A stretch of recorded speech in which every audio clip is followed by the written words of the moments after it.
राजनीति में कई बार ऐसे फैसले होते हैं, कई बार ऐसे काम होते हैं जो आपकी छवि को ताउम्र के लिए गढ़ने का काम करते हैं कि आप कैसे, किस तरीके के, कितने बड़े कद के नेता थे या कितने छोटे और कितने तंग दिल वाले आदमी थे।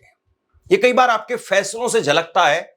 और जब कभी आपके बारे में किताबें लिखी जाती हैं, जब कभी आपकी जीवनी लिखी जाती है, तो अक्सर ऐसे फैसलों का जिक्र होता है। राहुल गांधी तेजस्वी यादव की वोट अधिकार यात्रा बिहार में थी, कल समापन हो गया।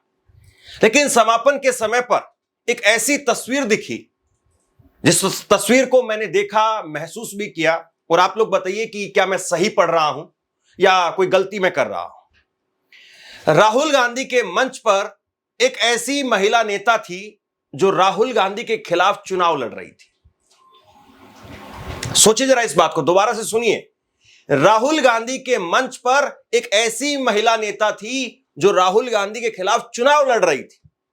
और ऐसा भी नहीं था कि ये किस्सा, ये बातें 10-20 साल पुरानी हैं और राहुल गांधी इस बात को भूल गए थे, या फिर ऐसा भी नहीं है कि उस महिला ने राहुल गांधी को कोई खास चुनौती नहीं दी थी। ऐसा भी नहीं है कि यह महिला निर्दलीय के तौर पर लड़ रही थी और उसको केवल 5-10 हजार, 20 हजार वोट आए थे। 2,83,000 वोट हासिल किए थे। इतने वोट अगर आपके किसी प्रतिद्वंदी को मिलते हैं तो जाहिर सी बात है उसने चुनाव के अंदर आपकी नाक में दम भी किया होगा। और क्या दूसरी तरफ आप कल्पना कर सकते हैं कि नरेंद्र मोदी के खिलाफ जिसने चुनाव लड़ा हो और वो नरेंद्र मोदी के मंच पर खड़े होकर के भाषण दे। सबसे बड़ी बात यह है, ये जो मैं जिक्र कर रहा हूं, ये अभी का 1 साल पहले लोकसभा का चुनाव हुआ। लोकसभा के चुनाव में लेफ्ट पार्टी की नेता एनी राजा, उन्होंने केरल में वायनाड में जाकर के राहुल गांधी के सामने ताल ठोक दी और राहुल गांधी के सामने चुनाव लड़ा और 2,83,000 वोट मिले। बीजेपी वहां पर तीसरे नंबर पर थी। लड़ाई एनी राजा और कांग्रेस के बीच में, राहुल गांधी के बीच में थी। लड़ाई लेफ्ट और कांग्रेस के बीच में थी। आप देखिए कि फिर भी राहुल गांधी ने एनी राजा को अपने मंच पर जगह ना केवल दी बल्कि वो मंच पर भाषण भी दे रही थी। जम करके उन्होंने जो है भाषण दिया। उनका भाषण भी मैं आपको सुनाऊंगा। लेकिन ये कहीं ना कहीं इंडिया गठबंधन की ताकत भी दिखाता है कि इंडिया गठबंधन में आप देखिए कि कितने ही चाहे विरोध क्यों ना हो या कितने ही आपस में मतभेद क्यों ना हो, लेकिन एक मंच पर सब एक है। और राहुल गांधी खास तौर पर उस मंच पर थे। मैं फिर पूछता हूं एक बार, क्या नरेंद्र मोदी के खिलाफ जिसने चुनाव लड़ा हो, मजबूती से चुनाव लड़ा हो, जो मजबूत कैंडिडेट रहा हो, जो सेकंड नंबर पर रहा हो, छोड़ दीजिए आप अभी बनारस की बात, क्या गुजरात का भी कोई नेता आप मुझे दिखा सकते हैं कि वो मोदी के मंच पर ना केवल जगह मिले बल्कि उसको भाषण भी दिलवाया जाए? लेकिन ये राहुल गांधी ने किया। और शायद इसीलिए लोग कह रहे हैं कि ये काम राहुल गांधी ही कर सकते थे। मोदी को राहुल गांधी से सीखने की जरूरत है। हालांकि कुछ लोग ये कहेंगे, बीजेपी के अंधभक्त कहेंगे कि भैया ये तो मोदी की ताकत है, ये मोदी का डर है कि सारे फिर भी एक हो रहे हैं, एक दूसरे को गाली देने वाले। और इसीलिए मोदी, अमित शाह, उनके भाषणों में ये कहा जाता है बार बार कि बाढ़ के डर से सांप बिच्छू, ये अमित शाह जी ने कहा है कि सांप बिच्छू सब एक जगह पर आ गए। राजनीतिक दलों में इतनी जो है वो नफरत नहीं होनी चाहिए कि एक दूसरे को सांप बिच्छू की संज्ञा दे दी जाए। और आप सोचिए कि नरेंद्र मोदी, वो तो उनकी जो शख्सियत है वो तो ऐसी शख्सियत मानी जाती है कि अपनी ही पार्टी में 75 वर्ष का मार्गदर्शक मंडल तैयार कर दिया गया। और उस मार्गदर्शक मंडल में कोई और नहीं बल्कि अपने कथित तौर पर गुरु आप कह लीजिए, अडवाणी साहब, उनको बैठा दिया गया। मुरली मनोहर जोशी, कितने ही नाम आप लेंगे, इनको एक एक करके मार्गदर्शक मंडल में डाल दिया। और जब अपनी बारी आई, 75 साल अपने हुए, तो उसके बाद में बिल्कुल सन्नाटा है, खामोशी है। और मोहन भागवत जो 4 दिन पहले कह रहे थे, अब मोहन भागवत भी कह रहे हैं कि मैं तो किसी की रिटायरमेंट की बात ही नहीं कर रहा था। इसी सितंबर में मोदी जी भी 75 साल के हो रहे हैं और मोहन भागवत भी 75 साल के हो रहे हैं, लेकिन वो कह रहे हैं कि ना मैं रिटायर होऊंगा ना किसी और को रिटायर होने की जरूरत है। तो आप सोचिए कि राजनीति में जब आप सुचिता की बात करते हैं, राजनीति में जब आप उसूलों की बात करते हैं, तो फिर किस तरीके से जो है वो आप अपनी सहूलियत के अनुसार अपने आप को बदल लेते हैं, ये भी जरूर लिखा जाएगा। एनी राजा जब आज राहुल गांधी के मंच पर थी तो शायद किसी का ध्यान गया या नहीं गया, लेकिन मैंने आज इस चीज को जरूर नोटिस किया और मुझे लगता है कि ये आपको भी नोटिस करना चाहिए। राहुल गांधी को उस चुनाव के अंदर 6,47,445 वोट मिले, यानी तकरीबन 6.5 लाख वोट मिले, जबकि एनी राजा को 2,83,023 वोट मिले और भाजपा के सुरेंद्रन वो तीसरे स्थान पर रहे और उनको 1,41,045 वोट मिले। राहुल गांधी वो यहां पर जीतते हैं, एनी राजा को 3,64,422 वोटों से हराया, लेकिन उसके बावजूद उन्होंने बड़ी चुनौती दी थी। और जिस वक्त में एनी राजा चुनाव लड़ रही थी उस वक्त में यह कहा गया कि यह तो ठीक नहीं है। राहुल गांधी के अच्छे संबंध रहे सीताराम येचुरी से, डी राजा से। एक वक्त में तो तमगा यह भी लगता था कि सीताराम येचुरी जब तक हैं कांग्रेस का उद्धार नहीं हो पाएगा। राहुल गांधी को जिस तरीके से वो अपनी बातों को बताते हैं उद्धार नहीं कर पाए, मतलब इस तरीके का, इस लेवल का रिश्ता था। लेकिन उसके बावजूद एनी राजा वहां पर जाकर के चुनाव लड़ती है। और ये कहानी, किस्से मैं 10-20 साल पुराने नहीं बता रहा हूं, अभी साल भर पहले के हैं। कई बार होता है कि इंदिरा गांधी के समय पर वो हुआ था, ऐसा हुआ था, ऐसा हुआ था, ये किस्से कहानियां बताई जाती। लेकिन अभी देखिए आप, हाल का जो रंगा हुआ होता है उसको ज्यादा लोग देखते हैं और हाल के रंगे हुए में ज्यादा चमक होती है। लेकिन इस चमक को भी कोई नहीं देखे तो फिर क्या कहा जाए। नरेंद्र मोदी साहब एक तरफ वो ऐसी शख्सियत है कि जो बल्लेबाज रन बना रहा हो, जो बल्लेबाज तीसरे शतक की तरफ बढ़ रहा हो, जो बल्लेबाज विश्व रिकॉर्ड कायम करने पर हो। कई बार होता है कि कप्तान वो मैच की पारी घोषित कर देता है और सामने बैट्समैन जो क्रीज पर था, जो देख रहा था कि मैं तो भाई 90 रन बना चुका था, मेरा 10 रन के बाद में शतक पूरा होने वाला था, या मैं 295 पर था, मेरा 13 शतक पूरा होने वाला था, और आपने पारी घोषित कर दी। 5 रन की तो बात थी ना। लेकिन कई बार होती है चिढ़ कि अगर 13 शतक हो गया, तीसरा शतक भी इनका पूरा हो गया, तो फिर उसके बाद में मेरा जो रिकॉर्ड है वो छिन जाएगा। और याद करिए, कई ऐसे नाम हैं, खासतौर पर एक नाम शिवराज सिंह चौहान। शिवराज सिंह चौहान जो कि मध्य प्रदेश के मुख्यमंत्री रहे, लगातार लंबे वक्त तक मुख्यमंत्री रहे, 18 साल। लेकिन अभी भी अगर फिर वो मुख्यमंत्री बन जाते तो कहीं ना कहीं नरेंद्र मोदी की ये पारी आखिरी पारी हो सकती थी। और फिर उसके बाद में सवाल खड़ा होता कि शिवराज सिंह चौहान क्यों नहीं एक ओबीसी के नेता, मध्य प्रदेश से आने वाले, गुजरात में तो 26 सीटें हैं, वहां के अगर नेता को प्रधानमंत्री बनाया जा सकता है तो गुजरात, मध्य प्रदेश से तो 29 सीटें आती हैं। और इस बार के चुनाव में 28 सीटें शिवराज सिंह चौहान लेकर के आए। तो ऐसे में क्यों नहीं शिवराज सिंह चौहान को प्रधानमंत्री के तौर पर पेश किया जाए। मिलनसार आदमी है, कोई विवादित इनके को लेकर के कोई ऐसा मामला भी नहीं है कि गोधरा कांड और ऐसा कुछ मामला जो इनके ऊपर चिपका हुआ हो। साफ सुथरी छवि के नेता है। लेकिन इस बीच में आपको रन आउट करवा दिया जाता है, आपको रन आउट करके और वापसी पवेलियन में भिजवा दिया जाता है। कई बार आपने देखा होगा कि कोई जाबाज, बहादुर, वीर सैनिक, वीर सिपाही, कोई अफसर, वो जंग के मैदान में लगातार एक के बाद एक निशाने साध रहा है, उसको मेडल मिल रहे हैं, वो दुश्मनों को मार रहा है, दुश्मनों को दांत खट्टे कर रहा है, लेकिन फिर किसी बड़े अफसर की निगाहें उस पर पड़ जाती है और बड़े अफसर की नजरों में वो चुभने लग जाता है। और उसके बाद में यह होता है कि उसको जंग के मैदान से खेल के मैदान में भेज दिया जाता है, जंग के मैदान से निकाल करके उसको ट्रेनिंग सेंटर में भेज दिया जाता है। जैसे पान सिंह तोमर की और ये बहुत सारी फिल्में आपने देखी होंगी कि जो आदमी जंग के मैदान में खड़े होकर के लगातार दुश्मनों को ढेर कर रहा था, उसको ठंडे बस्ते में डाल दिया जाता है।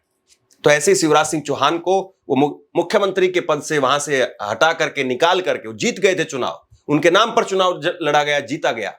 लाडली बहना एक बहुत बड़ी स्कीम जिसको लेकर के बीजेपी क्रेडिट देती है, लेकिन दिल्ली बुला लिए गए। संजय जोशी एक ऐसे कद्दावर नेता, मैं बहुत सारे नाम इसमें ले सकता हूं, एक ऐसे कद्दावर नेता मिटा करके रख दिया गया। जो मोदी जी को पसंद आया वो मोदी जी के साथ रहा। कई ऐसे ब्यूरोक्रेट्स हैं जो गुजरात में मोदी जी को बहुत पसंद थे और उनको नरेंद्र मोदी अपने साथ दिल्ली ले गए। जैसे कि एक नृपेंद्र मिश्रा, वो गुजरात में थे जब मोदी जी के साथ में थे, और जब मोदी जी दिल्ली गए तो इनको अपने साथ ले गए। और उसके बाद में जब राम मंदिर की बात आई तो नृपेंद्र मिश्रा को वो राम मंदिर भेज दिया। हालांकि ये बात अलग है कि जब ये खुद डीएम थे, उस वक्त में अधिकारी थे, तो इन्हीं के आदेश पर गोलियां चली थी कार सेवकों पर, लेकिन उसका दोष पूरी तरह से राजनीतिक तौर पर मढ़ दिया गया मुलायम सिंह यादव पर। ऐसी एक और नाम एके शर्मा, गुजरात में थे, नरेंद्र मोदी के खासम खास थे, अधिकारी थे, और जब दिल्ली आए तो दिल्ली साथ ले आए। और बाद में फिर यूपी में यह कहा गया कि योगी आदित्यनाथ पर कंट्रोल करने के लिए, ब्यूरोक्रेसी को टाइट करने के लिए वीआरएस दिलवा करके इनको वहां भेज दिया गया। हालांकि उतने ये कहा जाता कि कामयाब नहीं हो पाए। तो नरेंद्र मोदी अधिकारी हो, नेता हो, कोई भी हो, जो पसंद है उनको साथ रखते हैं, और जो पसंद नहीं आए उनको बाय बाय ऐसे कहते हैं कि वो इतिहास बन जाते हैं। और दूसरी तरफ राहुल गांधी, केवल राहुल गांधी ही नहीं, मैं एक किस्सा आपको और बताना चाहूंगा। एक जरा ये तस्वीर देखिए आप, ये तस्वीर देखिए, सोनिया गांधी वो सुनीता केजरीवाल की पत्नी के साथ में मंच पर रामलीला मैदान में बैठी हुई है। यह तस्वीर बहुत अहम है, बहुत खास है। यह तस्वीर उस वक्त की है जब अरविंद केजरीवाल जेल में थे। आम आदमी पार्टी ने एक बड़ी सभा रामलीला मैदान में बुलाई, और उस सभा में सोनिया गांधी, उनका स्वास्थ्य ठीक नहीं था, वो फिर भी गई। और इस सभा में सोनिया गांधी, चूंकि उनका स्वास्थ्य ठीक नहीं था, तो उन्होंने भाषण नहीं दिया, लेकिन सुनीता केजरीवाल के साथ में बैठी, और सुनीता केजरीवाल के साथ में बैठ करके यहां पर उनका हालचाल लिया, उनसे बात करती रही। यही रामलीला मैदान था, यही अरविंद केजरीवाल थे, यही सोनिया गांधी थी। सब कुछ आपको याद आ गया होगा। यही रामलीला मैदान से अरविंद केजरीवाल ने अन्ना हजारे के साथ में मिलकर के प्रोटेस्ट शुरू किया, आंदोलन शुरू किया, और उसने कांग्रेस की सरकार को उखाड़ दिया। लेकिन आप देखिए, और कांग्रेस की सरकार मतलब सोनिया गांधी की सरकार, मनमोहन सिंह प्रधानमंत्री जरूर थे, लेकिन यही कहा जाता था, जैसे आरएसएस के बारे में कहा जाता है कि आपका रिमोट कंट्रोल सारा नागपुर में है। तो उस वक्त में 10 जनपद की सरकार जो मानी जाती थी कि रिमोट कंट्रोल 10 जनपद में है। लेकिन सोनिया गांधी खुद वो सुनीता केजरीवाल के साथ में मंच पर जाती हैं, वहां पर बैठती हैं। कई बार यही चीजें जो है वो आपको बताती हैं, आपको एस्टैब्लिश करती हैं कि आप किस तरीके के, कहां, किस लेवल के नेता हैं। राहुल गांधी के बारे में बहुत बार ये कहा जाता है कि वो राजनीतिक तौर पर कोई नफरत नहीं पालते हैं, और इसका एक किस्सा और है। याद करिए निर्भया का केस, निर्भया का केस चल रहा था। राहुल गांधी उस वक्त में राजनीति में थे, सांसद थे, वो उनकी सरकार चल रही थी, दिल्ली में भी सरकार थी, सेंटर में भी सरकार थी, डबल इंजन की सरकार। हालांकि उस वक्त में डबल इंजन कहा नहीं जाता था, लेकिन उस वक्त में निर्भया का एक केस होता है, लोग सड़कों पर उतर आते हैं, मीडिया खिलाफ हो जाती है, लोग राष्ट्रपति भवन तक पहुंच जाते हैं, उनकी सरकार चली जाती है, दिल्ली में भी चली जाती है, सेंटर में भी चली जाती है। लेकिन निर्भया के भाई को पढ़ाने का काम, पायलट बनाने का काम, नौकरी दिलवाने का काम राहुल गांधी ने किया। और निर्भया की मां उस वक्त में भी लगातार मीडिया में जाती रही, मीडिया में जाकर के कांग्रेस के खिलाफ खूब बोलती रही। लेकिन राहुल गांधी निर्भया के परिवार से मिलते थे, निर्भया की मां से मिलते थे, उनके घर पर जाते थे, उनको अपने घर पर बुलाते थे। लेकिन आज तक कभी उन्होंने यह खुलासा अपने मुंह से नहीं किया।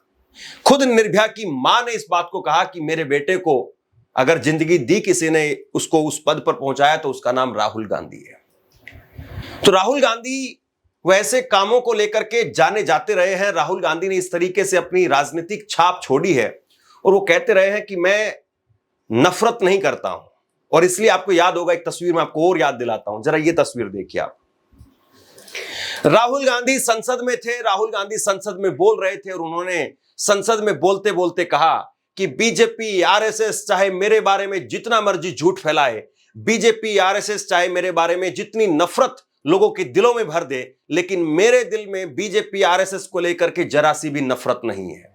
और उसके बाद में राहुल गांधी अपना भाषण खत्म करने के बाद जाते हैं और नरेंद्र मोदी को गले लगाते हैं। तुम्हें कोई भी कुछ कह दे, तुम्हारे खिलाफ कोई भी कर दे, झूठी बात बोले, गाली दे, लाठी मारे, तुम्हारे दिल में उसके लिए प्यार होना चाहिए। ये आपने नरेंद्र मोदी जी और बीजेपी आरएसएस, ये आपने मुझे सिखाया है। मेरे अंदर आपके खिलाफ इतना सा भी गुस्सा, इतना सा भी क्रोध, इतनी सी भी नफरत नहीं है। मैं कांग्रेस हूँ और ये सब कांग्रेस है, और कांग्रेस ने और इस भावना ने इस देश को बनाया है। इस बात को आप कभी मत भूलिए। क्या आप कल्पना कर सकते हैं कि प्रधानमंत्री नरेंद्र मोदी कभी वो सोनिया गांधी से जाकर के मिले और सोनिया गांधी से मिलकर के उनका सार्वजनिक तौर पर इस तरीके से कोई धन्यवाद करे? हालांकि राहुल गांधी ये भी कहते हैं कि वो आरएसएस मेरी गुरु है, ये भी कहते हैं। मैंने खुद उनका ये बयान कई बार सुना है। राहुल गांधी ने कहा कि आरएसएस अगर नहीं होती तो शायद मैं इतना नहीं सीख पाता। इन लोगों ने जितना मुझ पर प्रेशर डाला, जिस तरीके से मुझे बदनाम किया, जैसे मेरे बारे में लोगों को कहा, उसके बाद में मैं उतना ही जो है निखर करके सामने आया। ये बात राहुल गांधी ने खुद स्वीकार की है कि अगर आरएसएस नहीं होती तो शायद मैं इतनी चीजों को नहीं सीख पाता, नहीं समझ पाता। लेकिन इन्होंने जितना ज्यादा दुष्प्रचार किया उसने मुझे कहीं ना कहीं पुश किया। हालांकि बहुत सारे किस्से हैं इस तरीके के। आपको याद होगा, अभी हाल में मैंने एक खबर आपको बताई थी, राहुल गांधी ने दर्जनों बच्चों को गोद लेने का काम किया। पुंछ के अंदर जब पहलगाम का हमला हुआ, उसके बाद में दूसरी तरफ पाकिस्तान से गोलाबारी हुई और उसमें अभी की गोलाबारी में और उससे पहले की गोलाबारी में वहां पर बड़ी संख्या में बच्चे अनाथ हो गए और उन अनाथ बच्चों को राहुल गांधी ने गोद लेने का काम किया। तो ऐसे बहुत सारे किस्से हैं, ऐसे बहुत सारी कहानियां हैं जो राजनीतिक तौर पर आपके कद को दिखाने का, आपके कद को बताने का काम करती है। क्या प्रधानमंत्री नरेंद्र मोदी के बारे में भी ऐसे किस्से कहे जा सकते हैं? या फिर किस्से तो हैं लेकिन उतने नहीं है? या फिर यह कहा जाए कि नरेंद्र मोदी को जितना मान सम्मान मिला, जितना समय मिला और जिस तरीके की सत्ता मिली, उसके बावजूद वो लोगों के दिलों में उस तरह की छाप नहीं छोड़ पाए। वो अपने अतीत को मिटा सकते थे, वो अपने भविष्य को बहुत सुनहरा बना सकते थे। ये मुझे याद आता है, मनमोहन सिंह जी ने कहा था कि history will be kinder to me. क्या प्रधानमंत्री नरेंद्र मोदी के लिए भी ऐसा ही होगा? आप क्या सोचते हैं? नीचे कमेंट बॉक्स में लिख करके जरूर बताइए। इस खबर को शेयर कीजिए। धन्यवाद।